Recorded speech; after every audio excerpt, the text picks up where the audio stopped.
Good afternoon and welcome to my hobby bench.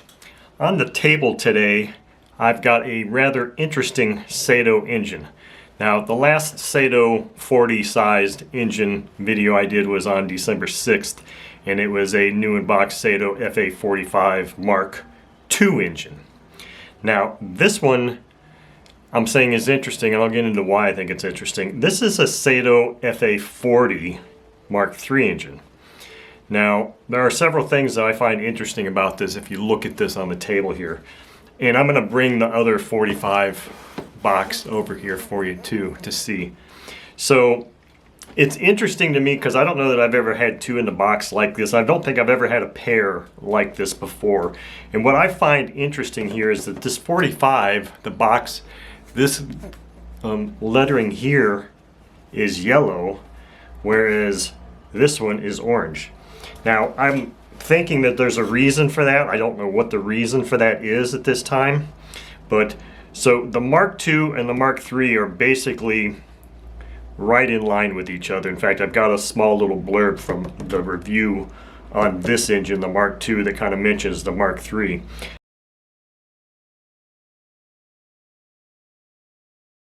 Now, one thing of note before I get into looking at this box further is that you'll see up here it says ABC, aluminum piston, brass cylinder, and hard chrome plated. Now that does not mean that these are ringless engines. They are ringed. These are ringed ABC engines, and it basically just means that the cylinder is a brass cylinder that's chrome plated, and of course the piston is aluminum. Now that's not to say that they never did make a true ABC engine, because they did. The very first iteration of the FA-45 with the two-piece head was truly a ringless ABC engine. Now it wasn't ABC in a traditional sense of a two-stroke engine where there's a serious pinch at the top. It was simply a ringless piston design. So anyway, let's move the 45 out of the way and let's look at this interesting orange lettering on this box here. Now this thing, I've kind of got this little thing that if I can ever find what appears to me in an ad to be a new in box or never run four-stroke engine that's under $100, I always buy it. Maybe it's a mental thing, but when I find something like that, I buy it. And that's what I found here. This was under $100. I think I got it for like $80 or something like that. And it was like, I can't turn that down. Now, there are some curious things about this that had me kind of wondering about whether it was really a new engine or not. First, let me just take the engine out and show it to you. This is back when I think they were already, see, it has this little, maybe zoom in just a hair more here. It has just this little placard thing that says 40 on it. Now what that tells me is that these lower cases were all made that just said FA-45. So that leads me to believe that this is probably I've had several of these before that had 40, or maybe even I had a 45 one that said 45 on there. It was just this little metal printed placard that's glued on there that denotes the displacement. But maybe what this means is that this was really kind of the Mark III was definitely the last iteration of the FA-40 engine, period. I mean, that's just the way it was. But this could mean that this was actually the last series or last production lot, because I have a funny feeling that I don't know that I've ever seen one, but maybe. I don't know that I've ever seen a FA-40 Mark I or Mark II. Well, Mark I was the open rocker, so it would have been the Mark II. I'm not sure if I've ever seen the Mark II before.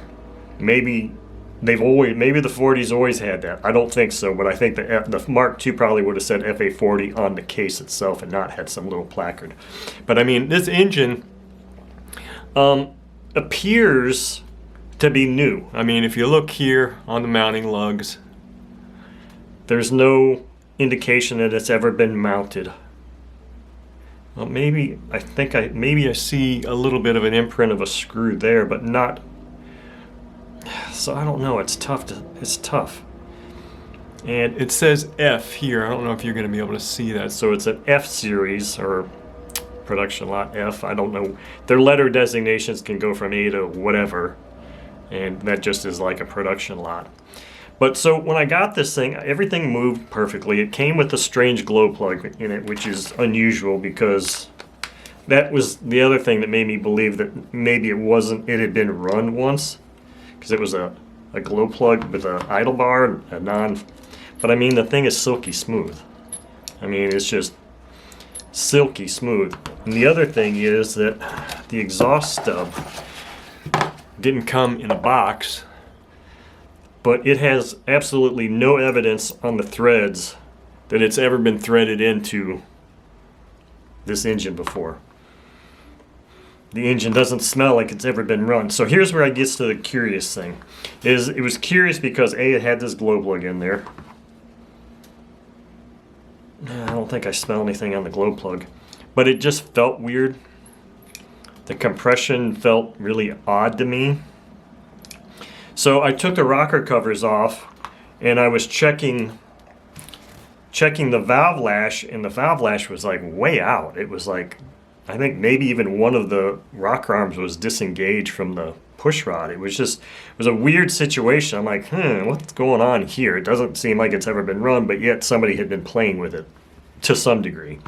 So I go and put it in my little vise very lightly to sand it upright, and I'm setting the valve lash, and on one of these, I can't remember which one it was, it was the exhaust one, I think. I'm like sitting there trying to tighten it up, and it got the feeler gauge in there, and it wouldn't tighten, and then I figured out why it wouldn't tighten, and all of a sudden the top of that screw, it's just like a threaded set screw with a nut on the top, the adjustment screw, it broke.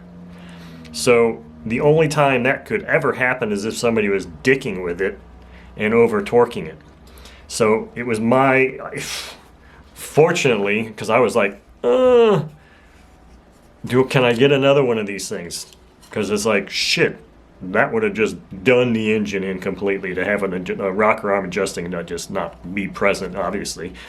Luckily, I quickly looked online, immediately looked online and found this. Now, these rocker arm screw and nuts, as you can see, all the different alpha codes are universal to all Saito engines. That's what all these different alpha codes mean. It means it's a universal part. And being a universal part, believe it or not, when I looked on eBay and even Horizon Hobbies or whatever, I only got 2 hits. And I was like, so I had no choice in the price. I think I paid $22 for this. So yeah, I've got slightly over $100 in this engine now. And I just put those on today. So I just installed those. I put both of them on. I wasn't going to risk the other one, because if one broke, who knows. And the only other times I've seen these valve adjusting screws break or be broken like that is on Inya 4-strokes. And I've seen it on several Inya 4-stroke engines. Now, whether it was because they just had a production lot of these adjustment screws that were just really horrible, or people just really over torqued it, because I've seen many times there's a tendency for people to just over torque things. There are some people in the world that are just plain ham-fisted and they don't have a clue. But anyway, so I just set the valve lash on this, and I don't know if anybody, I don't recall ever in my life not being able to turn over a Saito 45 4-stroke engine by hand. That was tough. I just did it. But I mean, that's got some monster compression. Ugh.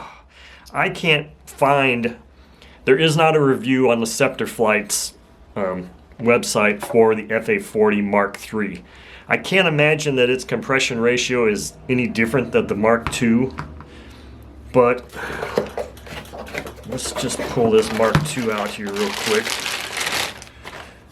and throw this plug in here and see what the compression feels like on that, because it just, and this doesn't even have a washer, which was another odd thing. And I haven't got to the most interesting part of this FA-40 yet either. Let's just see how. Okay, so yeah, I can turn this one over much easier. So I mean, I've never felt compression like that before on a Saito 40 size engine of any size, or of any variant, I'll say. So let me put this back over here real quick. Now let's get to the really interesting parts. So that's the engine. It's beautiful. It's Saito. Yay, it's beautiful. Hopefully I was doing all that stuff in frame. Here's the really interesting part of this thing. what I just showed you is what I got with it. I didn't get any other tools or any accessories. No wrenches. I did get this, which is nice. And then you'll look in here and you'll say, oh, well, there's the manual. It's like, no, this isn't the manual. It's something much more interesting, believe it or not. There's a broken adjusting screw. So this is, sometimes you find some really interesting stuff in engine boxes. And I found interesting stuff in engine boxes many times.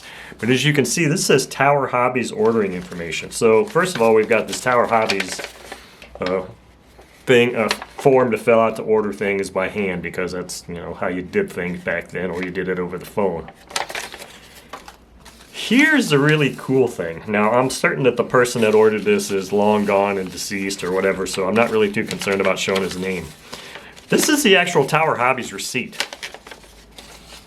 This is the actual Tower Hobbies receipt.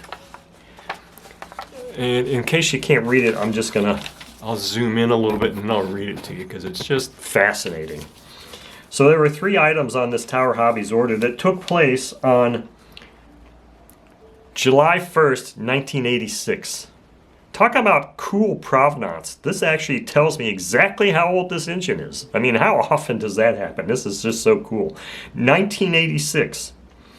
So it says here, this fellow, whose name was William Broke or something like that, in Omaha, Nebraska, ordered a Master Air Screw 10.7 propeller for $1.29. He ordered an FA-40 RCBB 4-cycle engine for $59.99. $60. $60 engine. And then, of course, the last thing he bought was a 6 12-volt electric fuel pump.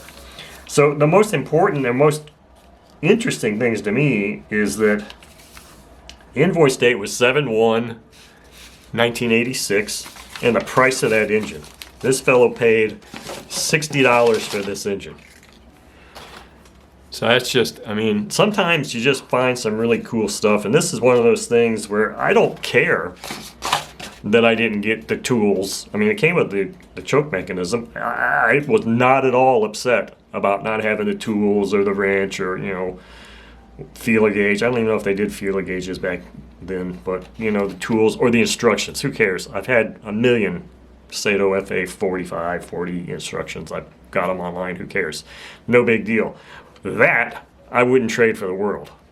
That receipt from 1986, to me, just makes the whole thing sweet as hell. So anyway, there you go, with a quick look and some really interesting information regarding this Saito FA-40 Mark III engine and its actual purchase date anyway. So anyway, thank you for watching.